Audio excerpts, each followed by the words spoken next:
hacia el Gólgota cruel, una cruz sobre él. Se encamina el Cordero de Dios, la corona llevó y la cruz él cargó. Mas el peso su cuerpo venció, pues la cruz era emblema de culpa mortal, la corona de espinas, insignia del mal. Los pecados del mundo en sus hombros llevó, por la senda de hiel del Gólgota cruel, del Gólgota cruel, del Gólgota cruel. Todos nosotros nos descarriamos como ovejas, cada cual se apartó por su camino, mas Jehová cargó en él el pecado de todos nosotros. Angustiado él y afligido, no abrió su boca, como cordero fue llevado al matadero, y como oveja delante de sus trasquiladores se enmudeció y no abrió su boca. Por cárcel y por juicio fue quitado, y su generación, ¿quién la contará? Porque fue cortado de la tierra de los vivientes, y por la rebelión de mi pueblo fue herido. Hermanos, buenas tardes.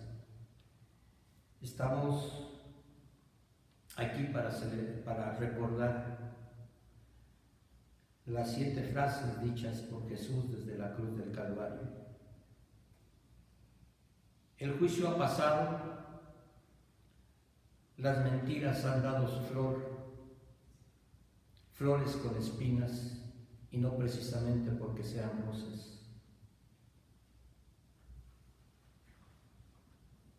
Hoy vamos a repasar nuevamente esas 7 frases dichas por Jesús, pero hoy quiero darles un giro, quizás nuevo, quizás no, pero nunca he escuchado que alguien hable de las 7 palabras como las 7 palabras de la remisión. ¿Qué es la remisión, hermanos? Esta palabra la hemos dejado un tanto cuanto en el olvido, porque nos hemos aplicado más a la palabra redención. Pero la remisión, hermanos, es, por poner un ejemplo, como una nota de compra, en el cual se nos especifica qué es lo que compramos, cuánto es lo que pagamos. Esa es una nota de remisión. Y muchas veces tenemos así intitulados ese papelito, nota de remisión. Y a veces se le pone solamente a cuenta y el resto se paga después, cuando se recibe o si es que tiene un crédito, pero después se paga. Hoy vamos a hablar de esa remisión pagada completamente a través de las 7 frases dichas por Jesús. Encontraba yo otro ejemplo de remisión y me acordaba yo de el correo. Hoy ya no usamos tanto el correo porque tenemos otros aparatitos en los cuales nos podemos estar mandando mensajes a todas partes de la República. Pero yo recuerdo que cuando alguien tenía que mandar una carta o un regalo a otra persona, se ponía en la parte izquierda superior remitente, el que remite, perdón, y en la parte derecha inferior el remitente. ¿Quién remite? En este caso podríamos decir Juan Fernando Ortega Olmedo. ¿Quién es el remitente? Es decir, el que va a recibir. Y de esta manera, hermanos, yo quiero que veamos este día las 7 remisiones desde la cruz. Miren, durante los 3 años y medio del ministerio terrenal de Jesús, el Señor predicó muchos sermones, dio muchísimas enseñanzas. Inclusive el apóstol Juan en su evangelio, al final, dice que todas estas cosas se escribieron, que si todo lo que hizo Jesús se hubiese escrito, no alcanzarían los libros en el mundo para poder escribir todo lo que Jesús hizo. Entonces imaginemos, hermanos, que en los 4 evangelios solamente tenemos una mínima porción de lo que Jesús realizó en esos 3 años y medio de ministerio.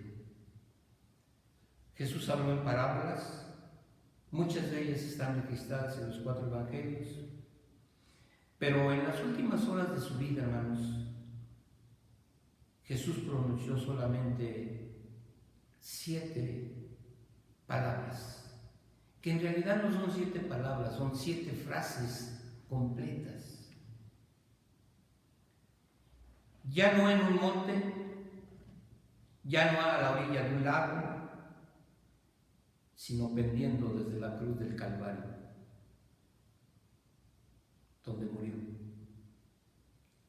Por eso leía yo las palabras anteriores: hacia el Gólgota cruel, una cruz sobre él, se encamina el Cordero de Dios, la corona llevó y la cruz el cargó.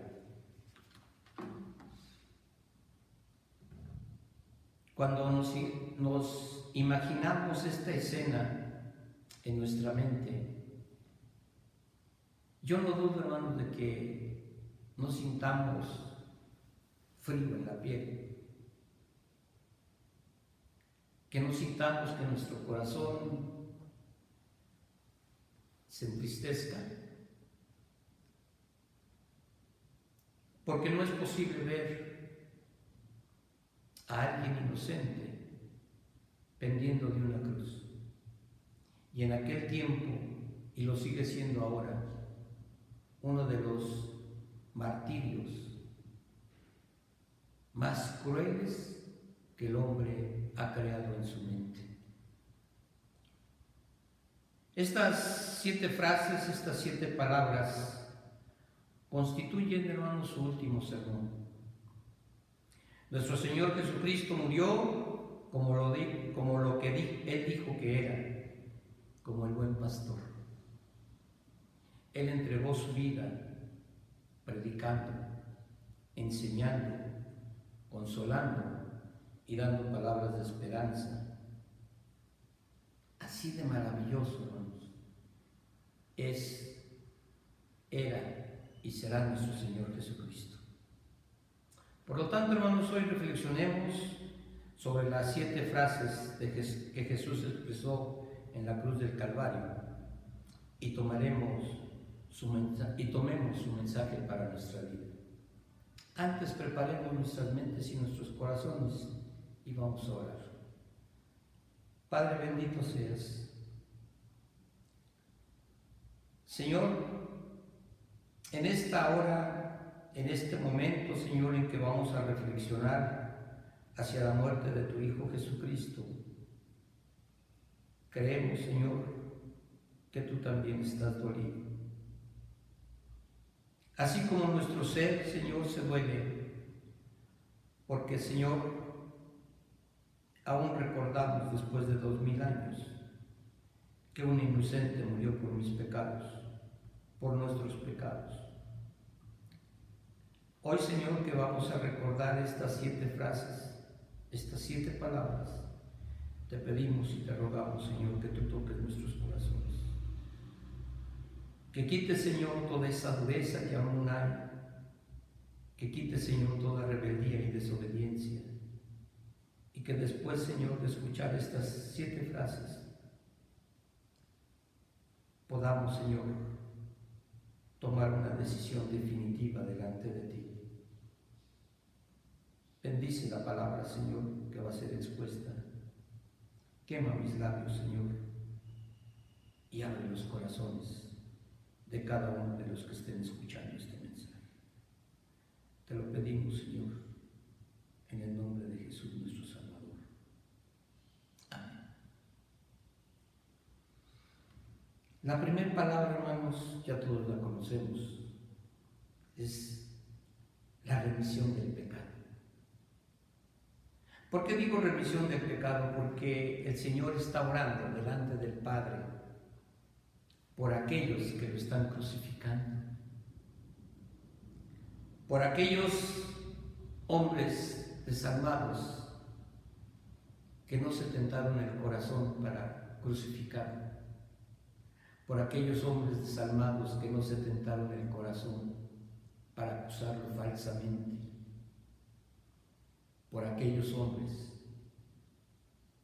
que sin razón alguna pidieron este martirio, la crucifixión. Pensemos, hermanos, que en este momento Jesús está sufriendo el peor castigo que alguien pudiera recibir. Hemos perdido padres, hemos perdido hijos, hemos perdido hermanos, hemos perdido amigos, pero ningún sufrimiento de esos pasados ha sido como el que recibió, Jesús hace 2000 años en el Monte Calvario. Había sido azotado cruelmente, había sido golpeado salvajemente por hombres curtidos en la pelea. Sus manos y sus pies habían sido clavados en el madero de la cruz. Y lo que los historiadores nos dicen que eran clavos de 6 pulgadas, es decir, casi 15 centímetros. De ese tamaño eran los clavos. Y no eran clavos redondos como nosotros hoy los conocemos. Eran clavos triangulares que dañaban más aún quien era clavado con ellos. Los soldados romanos estaban acostumbrados a recibir insultos, ofensas, maldiciones de parte de aquellos que eran crucificados. Pero ¿cuándo sería la sorpresa de esos hombres que en vez de escuchar una maldición, están escuchando palabras de perdón? Perdónanos, Padre mío, porque no saben lo que están haciendo. Esta vez escucharon unas palabras que nunca habían escuchado. Oyeron a un hombre hablando palabras de perdón. Oyeron a un hombre hablando palabras de misericordia. Hablaron a un hombre hablando palabras de amor. Padre, perdónalos porque no saben lo que hacen. Jesús terminaba sus días en este mundo sin rencores, sin amargura en su corazón. Jesús terminaba sus días perdonando a sus agresores. No solamente aquellos de ese momento, su perdón se ha extendido durante 2000 años y nos ha alcanzado a ti y a mí. Y aún tienen que resonar esas palabras en nuestros oídos, como si estuviéramos al pie de la cruz escuchando: Padre, perdónanos porque no saben lo que hacen. Hoy nos quejamos, estamos tristes, estamos alejados, no estamos reunidos por un virus.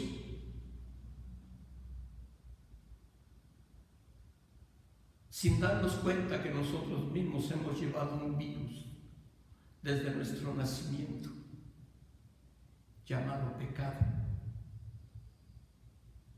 Y no lo hemos podido quitar de nuestras vidas. Y Jesús vino para terminar con ese virus. Y Jesús vino para pedir perdón por nosotros los pecadores. Ya Jesús nos había perdonado. Ya Jesús les había perdonado a aquellos hombres, pero también pedía al Padre Celestial que los perdonara. Él no dijo: Padre, yo los perdono, pero destrúyelos. Él no estaba clamando por venganza, Él estaba pidiendo misericordia para los que lo habían crucificado, para los que le habían causado tanto dolor. Y vuelvo a repetir, esas palabras deben de llegar a nuestros oídos el día de hoy, a través del tiempo, a través de la distancia, a través de generaciones, porque nosotros seguimos siendo pecadores y no hemos sabido lo que hemos estado haciendo hasta este día. Esta palabra de Jesús es un llamado para cada uno de nosotros, no solamente a alejarnos del pecado, sino a perdonar a los que nos ofenden. Pero cuánto rencor, cuánto orgullo guardamos nosotros, y yo por qué lo voy a perdonar si me ofendió. Pero cuando estamos en enfermedad, cuando estamos en dificultades, le pedimos: Señor, perdóname. Señor, busco de ti. Y nosotros no sabemos perdonar.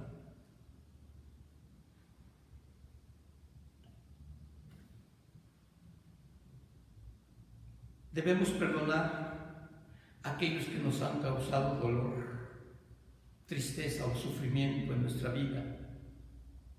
Pero debemos aprender a perdonar sin anhelar venganza.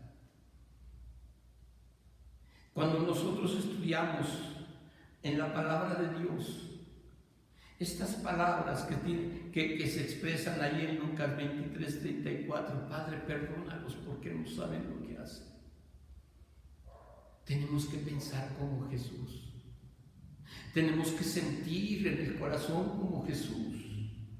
Tenemos que orar como Jesús oró en ese momento a su Padre Celestial por el perdón de aquellos que lo estaban crucificando. Y en esta oración, hermanos, encontramos una gracia infinita, una excusa inexcusable. No saben lo que hacen. No porque esté clamando a nuestra ignorancia, no, sino porque no hemos abierto nuestra mente a ese amor tan profundo que Dios nos tiene, que tuvo que dar a su Hijo para que nosotros fuéramos salvos. ¿Cuántas personas terminan sus días odiando, con un corazón lleno de resentimiento y de amargura? Esta noche Jesús nos dice a cada uno de nosotros: no te vayas de este mundo sin haber perdonado. Muchos decimos: que Dios te perdone, pero yo no te puedo perdonar. O pensamos: te perdono, pero no olvido la ofensa. Y en cualquier momento buscamos la venganza. Y en cualquier momento buscamos la revancha. Otros decimos: yo te perdono, pero que Dios no te tenga misericordia. Pero eso, hermanos, no es la actitud que Dios quiere de cada uno de nosotros. Dios quiere que aprendamos a perdonar por mucho que estemos sufriendo. Dios quiere que aprendamos a perdonar para mostrar el amor que nosotros hemos recibido de parte de Él. Como cristianos tenemos que comprender que ese perdón de Jesús en la cruz es para cada uno de nosotros, pues Él fue crucificado por nuestros pecados. ¿Por qué no puedes perdonar a tu hermano? ¿Por qué no puedes perdonar a tu prójimo? Cuando tú has sido perdonado, tú has sido redimido. Se te dio una nota con todos tus pecados a pagar y no has podido abonar absolutamente nada. ¿Por qué no puedes perdonar? Para que en esa nota de remisión en algún día tenga el sello de pagado. Todo está pagado. Ahí mismo en Lucas capítulo 23, 39 al 43. Nos encontramos con la segunda palabra. Jesús murió exactamente como había vivido su vida, a la par de pecadores, pero teniendo de ellos misericordia. Jesús muchas veces fue recriminado porque comía y bebía con prostitutas y pecadores, porque comía y bebía con aquellas personas que para los fariseos, los saduceos, los escribas, eran lo peor del mundo. Él fue crucificado en medio de dos ladrones, de dos malhechores que seguramente habían cometido crímenes muy graves para haber sido condenados a ese tipo de muerte. Y lo vemos ahí. Dos ladrones a su lado, dos asesinos, dos malhechores, que en realidad no sabemos exactamente cuáles fueron sus pecados, ni nos interesan. Lo que único que nos interesa es la actitud de esos dos varones. Uno de ellos se burló de él, le escarneció, le menospreció. Si tú eres el Hijo de Dios, bájate, sálvate a ti mismo y sálvanos a nosotros. Qué gran desprecio por aquel que estaba sufriendo, muriendo inocentemente. Sin embargo, el otro, que al principio también le insultaba, después reconoció que ellos dos, el de la derecha y el de la izquierda, estaban ahí por una razón, por su mal comportamiento en la vida. Pero algo sucedió con ese hombre. No sabemos qué haya pasado en su mente, en su corazón. Lo que sabemos es lo que nos dice el evangelista, que reconoció a Jesucristo como el Salvador. Señor, acuérdate de mí. Acuérdate de mí cuando vengas en tu reino. Le hizo una petición estando en agonía. Acuérdate de mí. Y él esperaba en aquella próxima venida. ¿Cómo sabía que Jesús iba a volver a venir? Cuando nosotros en este tiempo estamos esperando ya su venida y tenemos, hermanos, señales absolutas de que esa venida está cerca. Cuando nosotros leemos Mateo 24 y ese desglose que hizo Jesús, no solamente de su partida, sino de lo que iba a suceder en medio de esa partida y ese regreso, hermanos, tenemos que simbrarnos. Porque es lo que estamos viviendo en estos momentos. Mucha gente que conoce de la Biblia dice, es que hermano, ya se están abriendo los sellos. No, no se están abriendo los sellos. Son las señales de parto. Aún no es el parto. Aquel hombre pensaba que para que Jesús se acordara de él, tenía que pasar mucho tiempo. Este hombre no recibió de Jesús rechazo. Él no le dijo, pues tal vez en aquel tiempo yo me vaya a acordar de ti. Ese hombre recibió una palabra de esperanza, una palabra de consuelo, de fortaleza, de salvación. Él demostró qué era lo que había dicho. Jesús mostró que Él era la puerta de la salvación. Yo soy la puerta, y el que por mí entrare tendrá vida y vida eterna. El Señor entregó su vida abriéndole la puerta del reino de Dios a los pecadores. es decir, a ti y a mí. Pero hay una garantía, y esa garantía la encontramos en el libro de los Hechos 10:31. Señor, ¿qué es necesario hacer para ser salvo?, le preguntaron a los apóstoles. Y aquellos hombres le respondieron: cree en el Señor Jesucristo y serás salvo tú y tu casa. Y hoy hemos dejado que nuestros hijos vivan sin fe, porque no les hemos enseñado fe, les hemos enseñado una religión. Y la religión nos dice: tienes que estar en la iglesia, tienes que leer la palabra, tienes que portarte así, pero no hay fe en ello, hermanos. Y no hemos testificado con fe, como dijera Santiago: muéstrame tu fe sin obras, que yo demostraré mi fe a través de las obras. Y aquel hombre estaba obrando en fe. Señor, acuérdate de mí cuando vengas en tu reino. Le reconoció como Señor, pero también le reconoció como Rey. Y a ese Señor y a ese Rey él le pedía: acuérdate de mí. ¿Cuántas veces nosotros hemos entregado a nuestros hijos a los pies de Jesús? ¿Cuántos de nosotros hemos entregado al compañero, a la compañera, a los pies de Jesús? Al contrario, los hemos ido alejando.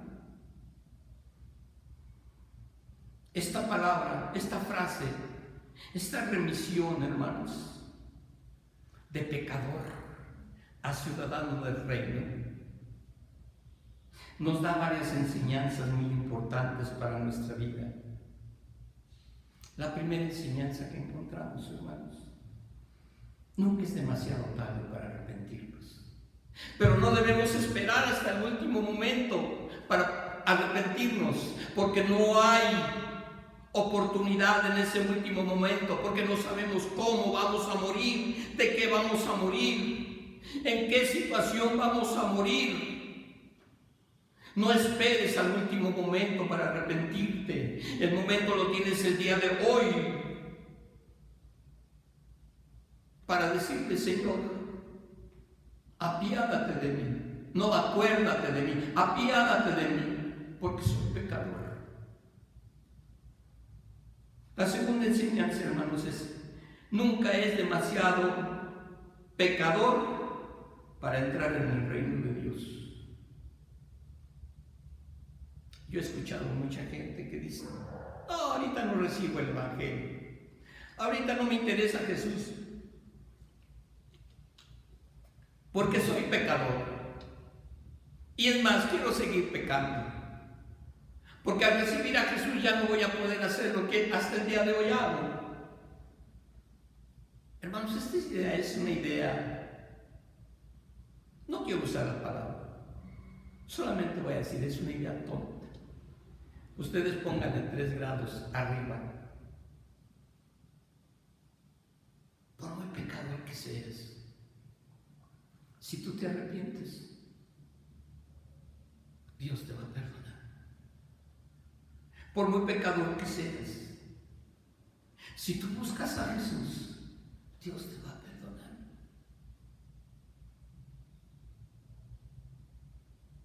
Pero la decisión es de cada uno. La tercera cosa, hermanos: no tenemos que cerrarle la puerta de la salvación a nadie. No tenemos que espantarnos. No tenemos que decirle: mira, si no te arrepientes te vas a ir al infierno.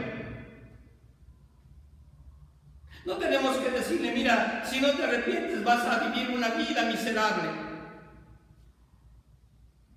La última persona a la cual Jesús le predicó era un malhechor. Y digo le predicó porque le estaba predicando con su ejemplo: Padre, perdónalos porque no saben lo que hacen. Y yo pienso que aquel malhechor había escuchado eso. Aquel hombre era un ladrón.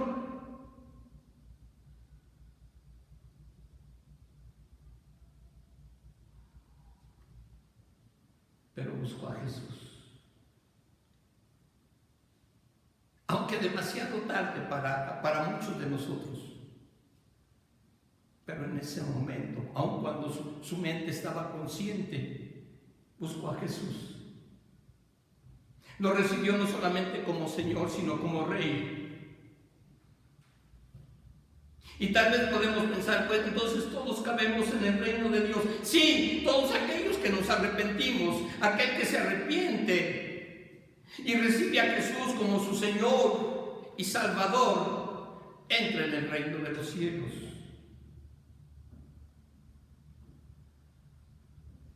¿Qué vas a hacer con Jesús? Él murió hace 2000 años. Lo que hoy hacemos, hermanos, solamente es un recordatorio. Ni tú ni yo lo vimos, ni tú ni yo lo vivimos, ni tú ni yo escuchamos las palabras de aquel malhechor, de aquel ladrón, como tampoco escuchamos las primeras palabras de perdón. Y sin embargo, hoy tienes que hacer una decisión, pero firme,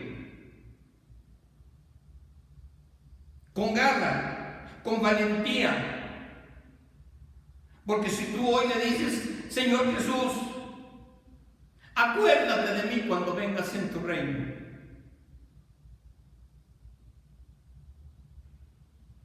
podrás vivir una vida tranquila hasta el regreso de Jesús. Porque Jesús te ama y está pendiendo de la cruz por ese amor para contigo. Y Jesús está mostrando su amor por ti, porque Él tomó tu lugar, porque Jesús es amor.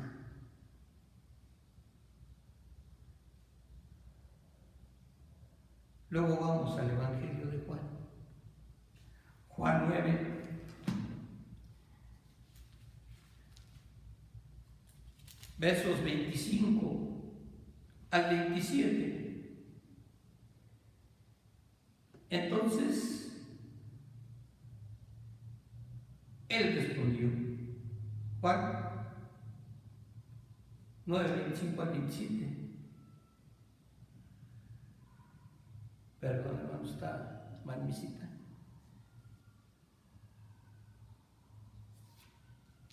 Perdón.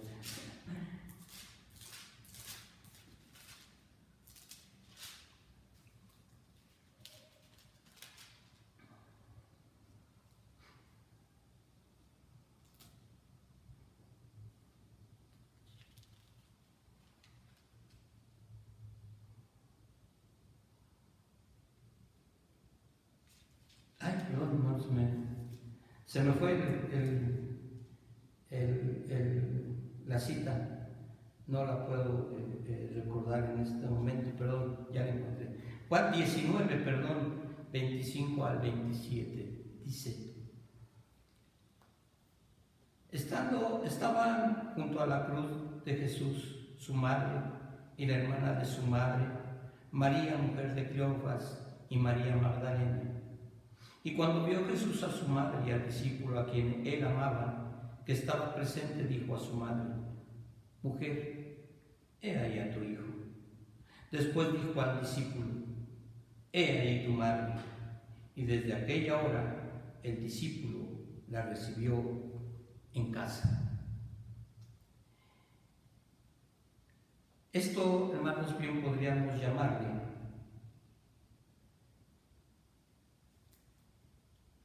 la remisión del amor. ¿Quién manda? Hablando del correo, ¿quién lo manda? ¿Quién es el que remite? Jesucristo. ¿A quién lo remite? A dos personas, remitentes, Juan y María. Qué hermoso, ¿verdad? Qué hermoso que aún en medio del dolor, en medio del sufrimiento, y cuando vamos a las explicaciones que dan los médicos, la falta de respiración, la falta de circulación, toda la sangre derramada, los calambres, el no poder apoyar los pies para poder respirar correctamente. Y en medio de todo ese sufrimiento, preocuparse por aquel ser que es muy amado por su madre. Todos los discípulos lo habían abandonado, menos uno, Juan, el que en su propio evangelio dice el discípulo amado, aquel que se recostó en el pecho, en el aposento alto, aquel que le dijo: Pedro, pregúntale quién es el traidor. Aunque ahora, a partir de cierta película, se dice que no era Juan, que era María de Magdala. Pero bueno, todo sea por la publicidad.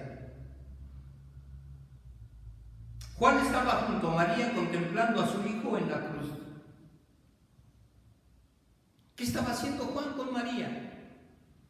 Juan estaba haciendo una tarea que ni los propios hermanos de Jesús se atrevieron a hacer: consolar a aquella madre que estaba perdiendo a un hijo de manera dramática. Eran momentos muy duros para María como madre, porque estaba viendo morir a su hijo, lo estaba viendo agonizar, lo estaba viendo sufrir. La profecía que le dio Simón cuando Jesús fue presentado en el templo se estaba cumpliendo. La espada del dolor estaba atravesando su alma, el alma de María. Y ya muchos sabemos esto. Cuando uno pierde un padre, una madre, se los llama huérfanos. Cuando pierde uno la compañera, el compañero, se nos llama viudos. Pero cuando una madre pierde un hijo, no hay un adjetivo calificativo para ella. Y aquella madre estaba sufriendo, pero no estaba sola. Ni se quedaría sola. Jesús mostró su amor para aquella mujer llamada María y no la dejó desamparada. Tal vez para este tiempo el marido de María ya había muerto. Y por lo que nos dicen los evangelios, Jesús nunca se desatendió de ella. Es maravilloso ver cómo el Señor estaba cumpliendo su misión redentora, no solamente hacia los pecadores, también se preocupaba por su familia. Y en este momento quien le preocupaba más era María, de que no quedara sola. Es maravilloso este ejemplo, hermanos. En la misión redentora de Jesús, Él estaba cumpliendo el plan eterno de la redención. Pero esto no lo alejaba de ese amor para no descuidar a su madre terrenal.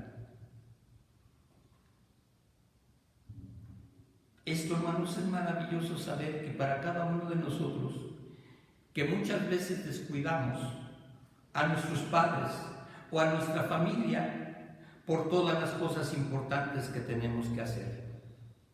¿Cuántas veces, hermanos, no nos hemos hecho cargo de los padres ancianos, de los padres ya viejos, de los padres que ya nos estorban, pero que nos hemos olvidado de que esos mismos padres que hoy nos estorban nos enseñaron a caminar, nos enseñaron a sentarnos en una basinica, nos enseñaron a hablar, nos enseñaron a comer, nos enseñaron a comportarnos y nos dieron una educación a su forma y a su manera, y nos dieron una educación. Pero nosotros andamos muy ocupados para podernos acercarnos ya de ellos. Jesús estaba más ocupado todavía porque estaba trabajando en la redención del mundo, y aún así tuvo tiempo para proteger a su madre. No podemos dejar a esas personas que nos amaron y que nos aman a la deriva. Y aún así, ellas nos aman porque saben que estamos cumpliendo importantes proyectos o ministerios. Jesús estaba cumpliendo el plan más grande para la humanidad, pero tuvo tiempo para tener cuidado para su propia madre. Mujer. Y no es una palabra despectiva, hermanos. No pensemos que es despectiva. Cuando le dice mujer, es que la trata con sumo respeto. Es como nosotros cuando decimos, ay mamacita, ay madrecita. Esa es la palabra que usaba Jesús para mostrarle su amor a su madre. Mujer,